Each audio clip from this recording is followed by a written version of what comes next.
자, 신임 주중 대사로 꽃꽃장수로 유명한 김장수 전 청와대 안보실장이 내정된 것으로 알려졌습니다. 이 한중 수교 이후 첫 군인 출신의 주중 대사라는 평가를 받고 있습니다. 자, 김장수 전 실장이 상당히 유명한데 저희 지금 화면에도 나오고 있지만 이 정상회담을 위해서 북한을 방문을 했을 때 김정일 당시 국방위원장과 여러 강요들이 악수를 하는 장면입니다. 그런데 유독 당시에 이제 국방장관 신분이었죠. 국방장관 신분으로 유독 한 손으로 허리도 숙이지 않고 악수를 했어요. 상당히 국민들에는 인상이 깊게 남지 않았습니까?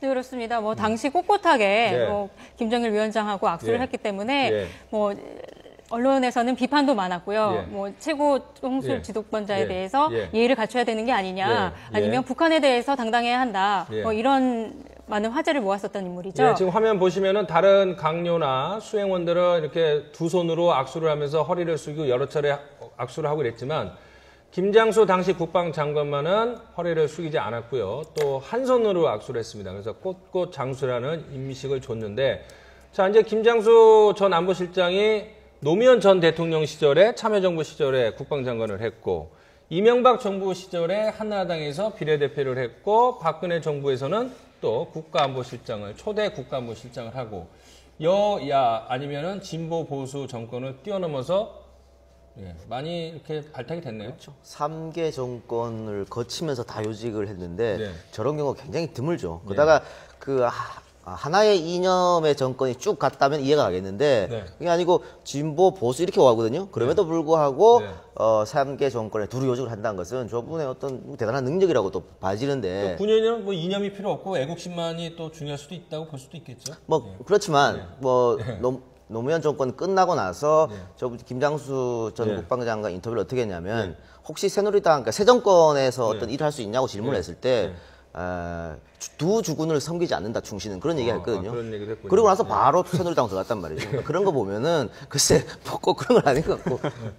어쨌든 뭐 그럼에도 불구하고 그 상징성 자체가 그 많은 사람들에게 뭐 정치인을 포함해서 여야를 불문하고 네. 뭐 국민들에게도 그야말로 이제 그 김정일하고 악수를 할 때 그 꼿꼿한 모습 그것이 상당한 그 효과를 그 개인적인 어쨌든 공직생활을 하는 데 면에서는 긍정적인 효과를 본 것이 아닌가 하는 생각이 되는데요. 네. 결국 이제 그 군인 정신 자체가 그대로 몸에 배어 있기 때문에 그것이 그대로 투영되고 체화되었다. 바꿔 얘기하면 이제 군인 중에서 뭐 장교라든가 기타 이렇게 군 생활을 하시는 분들은 비가 와도 사실은 이제 우산을 쓰지 않고 제복을 입었을 때는 더군다나 그 제복을 입는 일을 하는 것 자체는 사실은 나는 국가를 위해서 이제 공적인 일을 한다라고 했을 때는 인사를 하거나 머리를 숙이거나 약수도 사실 두 손을 한다. 뭐 이거 자체가 전반적인 어떤 상징에 대한 훼손이기 때문에 그것이 그대로 몸에 배어 있는 그 모습으로 사실은 이제 보여졌는데 저것이 이제 저는 이렇게 생각합니다. 예를 들어서 외교가에서도 긍정적인 역할을 할 수가 있는 것인지 왜냐하면 이제 군이라고 하는 것은 원칙이 중심이 되고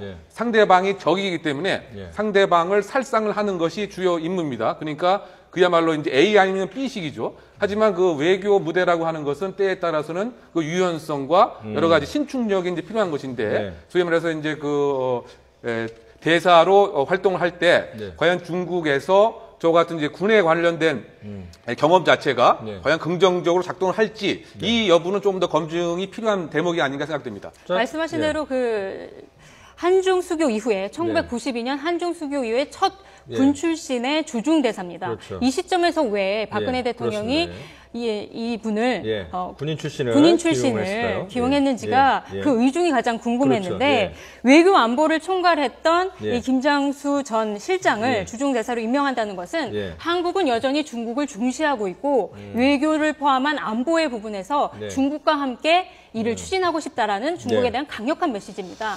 이런 의중을 좀 살펴봐야 되겠고요. 우리 정부의 기본적인 대중 외교의 원칙은 연미화중, 즉 한미 동맹을 바탕으로 중국과도 교섭을 진행하고 우호 관계를 유지한다는 원칙이었는데 이 기조가 요즘에 좀 훼손이 된다는 그런 의혹을 받고 있었어요. 중국에 의해서. 뭐 다들 아시고 계시겠지만 고고도 미사일 방어체계 사드 배치 문제라든지 아니면 최근 전작권 연기 이런 것들로 인해서 한국이 한미동맹을 중심으로 한 미국 편향의 외교를 하고 있지 않느냐라는 불만이 중국으로부터 있어 왔거든요. 그렇기 때문에 이 박근혜 대통령으로서는 우리는 중국을 중시한다. 앞으로는 중국과의 외교를 더 강화하겠다. 이런 강화하는 그런 메시지로도 해석할 수 근데 있겠습니다. 그런 거 어떻습니까? 지금 중국 같은 경우에는 이제 북한 주재 대사는 차관급을 보내고, 근데 우리는 이제 국장급을 보내지 않습니까?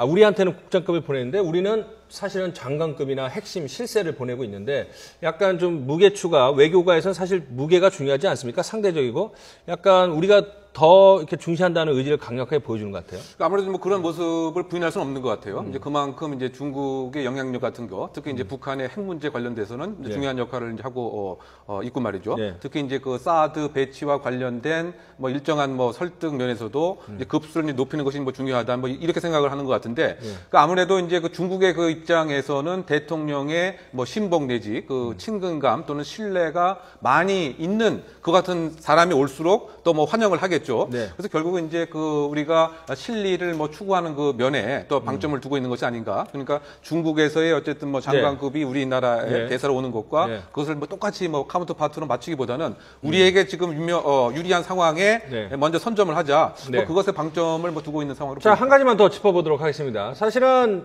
그 뭐 군인 출신을 왜 이 시점에 주중대사에 내정을 했느냐, 기용을 했느냐 이런 거에 대해서도 이제 판단이나 분석이 좀 다를 수도 있겠지만 사실은 김 전 실장이 이제 논란을 받고 있는 것은 결국은 지난해 4월 세월호 참사 이후에 안보실장으로 일을 하면서 이 컨트롤 타워가 청와대는 아니다. 이 발언 때문에 사실은 설화에 올라서 물러나지 않았습니까? 네. 근데 9개월 만에 다시 기용이 된 거예요.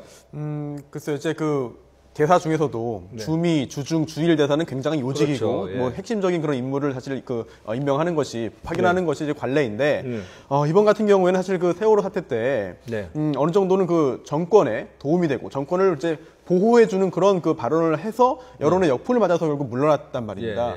그런데 그 시간이 오래 지나지 않았음에도 불구하고 다시 복귀를 했는데 이거는 오해를 살 소지도 있는 것 같아요. 물론 이제 그 지금 예정자가 이제 굉장히 능력이 출중하기 때문에 이제 그 임명이 돼서 이제 파견될 수도 있습니다만 혹시라도 이제 그 당시에 그 발언을 기억하고 아직도 마음속에 두고 있는 국민들께서는 당시에 대통령을 보호했기 때문에 이번에 뭔가 보훈 인사 아니냐 이런 의심을 들 수 있는데 글쎄요, 그런 의심까지도 다 고려해서 괜찮다고 판단을 해서 이번에 그 내정한 것으로 보이기 때문에 앞으로 이 선택 역시 결국 판단은 국민들께서 하실 것으로 보입니다. 잠시 이제 상황을 정리를 하자면 세월호 참사가 일어나고 이제 국가의 재난 참사 대응 능력이 부재했다 이런 비판 여론이 가장 극심할 때였습니다. 그때 안보실장으로 근무하면서 청와대 또는 국가안보실은 재난의 컨트롤 타워가 아니다. 그러니까 마치 어떤 책임을 회피하는 그런 듯한 모습을 보였고요. 그렇지만 당시 진도 앞바다에는 아직도 구조되지 못한 있었기 때문에 부적절한 논란이었다. 그래서 지금 야당에서도 회전문 인사다. 그때 그 발언 책임 어떻게 진 거냐 이런